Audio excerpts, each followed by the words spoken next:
మన Chiranjeevi vascular and multi speciality hospital దేశంలోనే best vascular and endovascular facilities and all multi speciality care.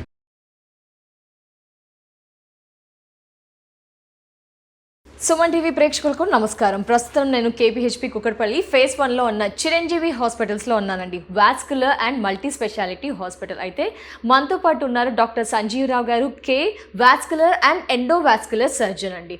అంటే varicose వెయిన్కి సంబంధించి ఎంత మంచి రిజల్ట్స్ ఉంటాయో అట్ ద సేమ్ టైం రక్త ప్రసరణ, రక్త నాళాలకు సంబంధించిన సమస్యలకు కూడా చాలా చక్కటి పరిష్కార మార్గాలు అయితే చిరంజీవి హాస్పిటల్స్ నుంచి మనం వింటూ చూస్తూ వస్తున్నామండి. ఫెసిలిటీస్ సూపర్గా ఉంటాయి, అలాగే పరిష్కార మార్గాలు అయితే యాక్యురేట్ రిజల్ట్స్, ఖచ్చితమైన పరిష్కార మార్గాలు ఉంటాయండి. అయితే ఈరోజు మనం ఈ రక్తనాళాలు, రక్త ప్రసరణకు సంబంధించిన రకరకాల టాపిక్స్ గురించి సార్తో డిస్కస్ చేద్దాం. సార్ రెడీగా ఉన్నారు, మాట్లాడేద్దాం. సార్ నమస్తే. సార్ ఎస్ సార్, వెరికోస్ వెయిన్స్కి అయితే సూపర్ రిజల్ట్స్ మనం చూస్తూ వచ్చాను సార్. అలాగే ఈ వాస్కులర్కి సంబంధించి కూడా మీరు ఎప్పటికప్పుడు సర్చ్ చేస్తూనే ఉన్నారు. లేటెస్ట్ ఎక్విప్మెంట్స్ అన్నీ కూడా తెస్తూ మంచి రిజల్ట్స్ అయితే ప్రజలకు అందిస్తూ వస్తున్నారు సార్. అయితే మన దేశంలో ఎక్కువగా చూసుకుంటే ఈ స్మోకింగ్ చేసేవారి పర్సంటేజ్ ఎక్కువగా ఉంది. యంగ్స్టర్స్ కూడా చాలా మంది ఉన్నారు కదా సార్. బర్జర్స్ అని వింటూ ఉన్నాం కదా సార్. ఏంటి సార్ ఇది? ఏ ఏజ్లో చూస్తాం? సిగరెట్ తాగే వారికి ఎక్కువగా వస్తుందా? దీని గురించి సార్ ఒకసారి. మీరు అన్నట్టు మనం వాస్కులర్ సమస్యల్లో మోస్ట్ కామన్ ఫస్ట్ ఉండేది అందరిలోకి వారికోస్ వెయిన్స్ ఎక్కువ చూస్తుంటాం.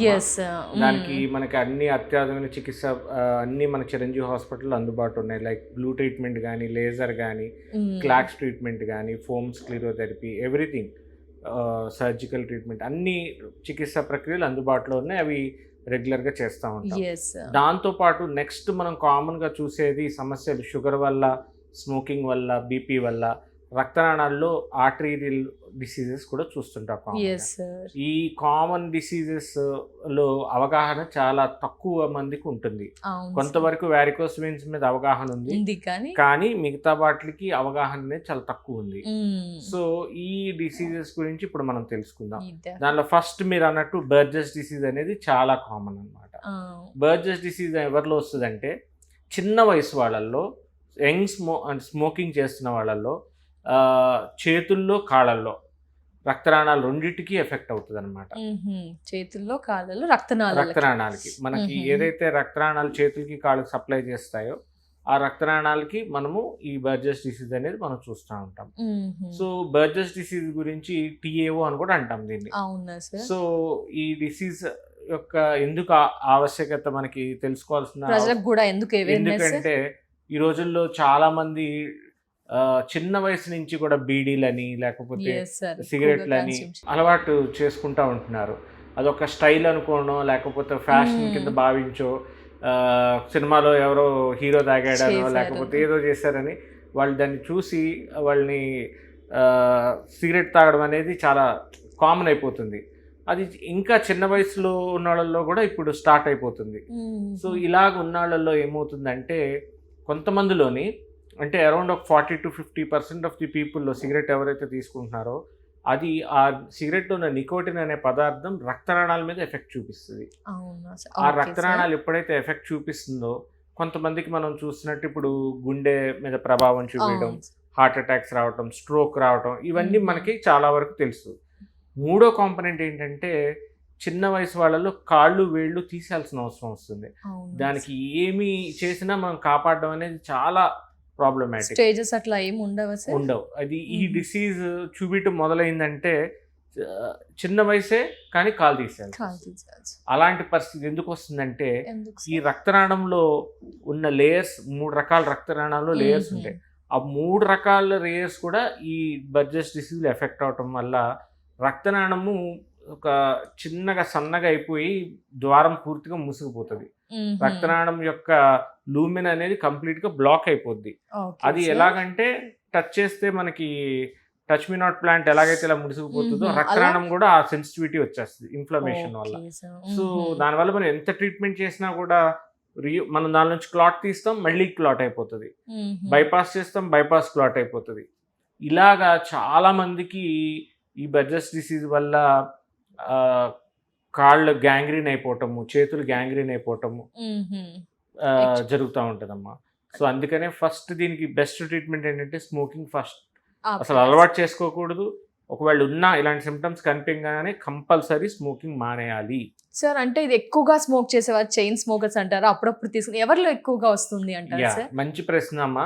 చాలా మంది అంటుంటారు నా పక్కన ఉన్నవాడు 3 ప్యాకెట్లు 4 ప్యాకెట్లు సిగరెట్లు తాగుతాడు, వాడికి ఏం అవ్వలేదు, నాకు మాత్రం ఒక్క సిగరెట్ తాగంగానే ఈ సమస్య అంతా మొదలైంది అని చాలా మంది అడుగుతూ ఉంటారమ్మా.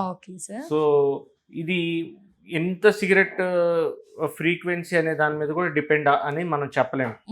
సో 1 or 2 సిగరెట్స్ తాగినా మనకి అది పడదు, బాడీకి పడదు. అంటే బాడీ తీసుకున్నప్పుడు ఆ నికోటిన్ యొక్క ఎఫెక్ట్ ఆ బ్లడ్ వెజల్స్ మీద చూపిస్తుంది.